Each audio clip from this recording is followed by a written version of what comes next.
This is the part number second of the lesson number second, lost string. I sometimes find a rupee, even a 10 rupees note, Sahib says, his eyes lighting up. कभी कभी मुझे 1 रुपया मिल जाता है, 10 रुपये का note भी, साहिब कहता है, उसकी आंखों में चमक है, लाइटिंग अप है.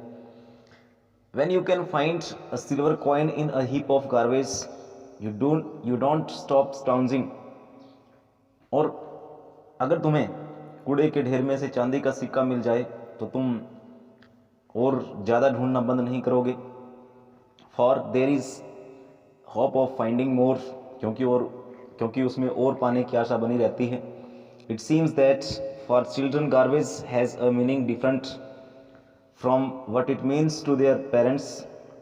ऐसा लगता है कि बच्चों के लिए कूड़े का अर्थ वह नहीं है जो उनके माँ बाप के लिए है.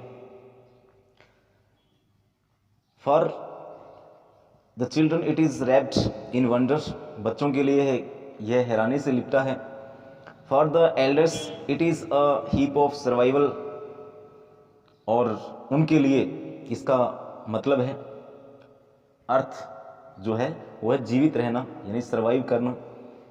क्योंकि उनको वो रैग्स में से पेपर्स, प्लास्टिक वाली चीज़ें वो उनको मिल जाती है, उनको वो बेच लेते हैं, उनसे उनकी आजीविका चलती है. One winter morning I see Sahib standing by the fenced gate of the neighbourhood club watching 2 young man dressed in white playing tennis. सर्दियों के एक सुबह पड़ोस के क्लब के फेंस्ड गेट का मतलब है बाड़ वाली गेट के पास खड़ा हुआ देखती हूँ, और 2 युवा जो लड़के हैं वो वाइट ड्रेस में हैं और टेनिस खेल रहे हैं, उनको खेलते हुए देखता है. I like the game, he hums का मतलब कहता है. Content to watch it standing behind the fence, और वो क्या करता है, वो कहता है कि मुझे ये खेल पसंद है, बाढ़ के पीछे बड़ा कंटेंट होते हुए, बिल्कुल संतुष्ट होते हुए जो है वो उस खेल को देखता है. I go inside when no one is around, he admits, जब कोई आसपास नहीं होता है तो मैं उस फेंस के अंदर, उस गेट के अंदर चला जाता हूँ, और वो इस बात को स्वीकार करता है. The gatekeeper lets me use the swing, और जो गेट कीपर है मुझे झूला झूलने देता है या झूला झूलने की अनुमति दे देता है. Sahib two is wearing tennis shoes that look strange over his discoloured shirt and shorts. Sahib ने भी टेनिस के जूते पहने हुए हैं, जो उसकी जो डिस्कलर्ड शर्ट है उसके ऊपर जो है ना, वो डिस्कलर्ड शर्ट पे बिल्कुल विचित्र लगते हैं, अजीब लगते हैं. Someone gave them to me, he says in the manner of an explanation. किसी ने वे मुझे दिए थे, वह सफाई के साथ बोलता है. The fact that they are discarded shoes of some rich boy, और ऐसा लगता है, ऐसा स्पष्ट होता है कि किसी धनवान बच्चे के द्वारा वह छोड़े हुए डिस्कार्डेड शूज हैं. Who perhaps refused to wear them because of a hole in one of them, और उसने इसलिए छोड़ दिए, जिसने पहनने से मना कर दिया था क्योंकि उनमें एक सुराख हो गया था. Does not bother him, इस बात से उसे कोई परेशानी नहीं होती है. For one who has walked barefoot, even shoes with a hole in is a dream come true. परंतु जिसने कभी भी जो हमेशा ही बेयरफुट रहा हो, नंगे पैर घूमता रहा हो, उसके लिए सुराख वाले जूते भी उसका सपना पूरा होने जैसा था. But the game he is watching so intently is out of his reach, परंतु वह खेल जो वह इतने ध्यान से देख रहा था, इंटेंटली देख रहा था, वो उसकी पहुंच से बाहर है. This morning Sahib is on his way to the milk booth, आज सुबह साहिब मिल्क बूथ की तरफ जा रहा है. In his hand is a steel canister, और उसके हाथ में एक स्टील का डिब्बा है. कैनिस्टर का मतलब डिब्बा. I now work in a tea stall down the road, he says pointing out in the distance.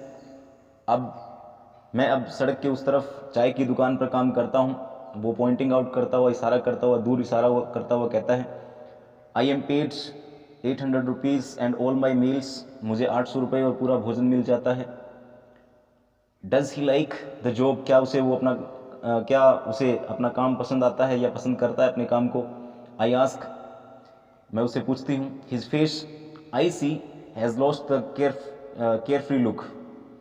तो मैं देखती हूँ कि उसके चेहरे से बेफिक्री के भाव जो हैं वो गायब हो जाते हैं।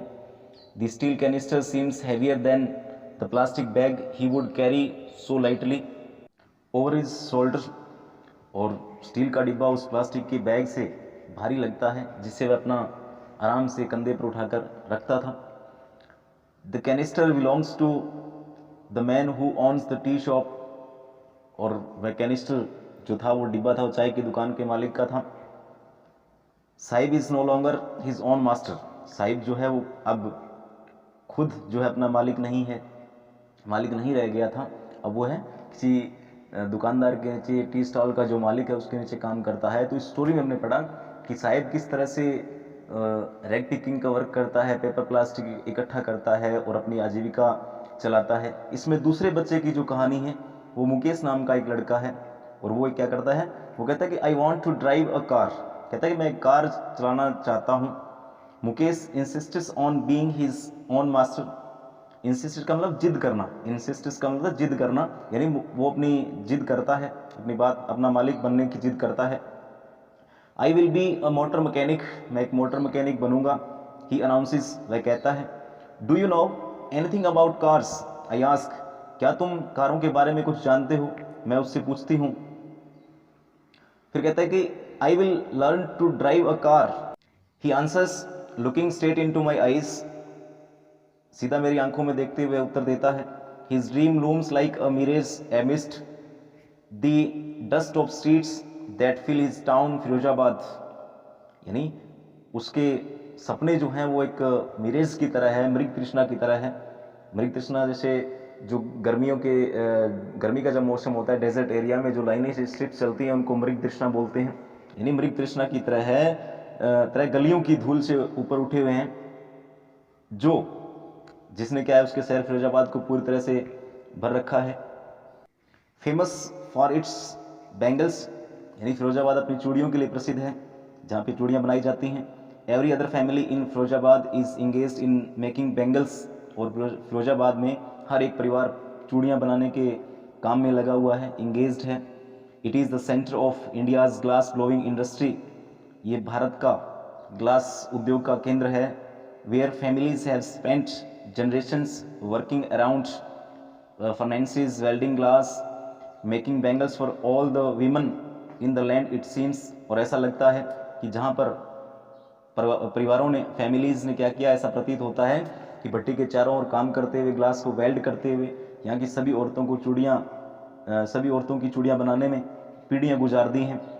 तो इसमें हमने क्या किया, जो इस दूसरा जो पार्ट है, इसमें दूसरा कैरेक्टर है वो है मुकेश का, उसके बारे में हम पढ़ रहे हैं और इसके बारे में जो और अधिक हम नेक्स्ट स्लाइड में पढ़ेंगे।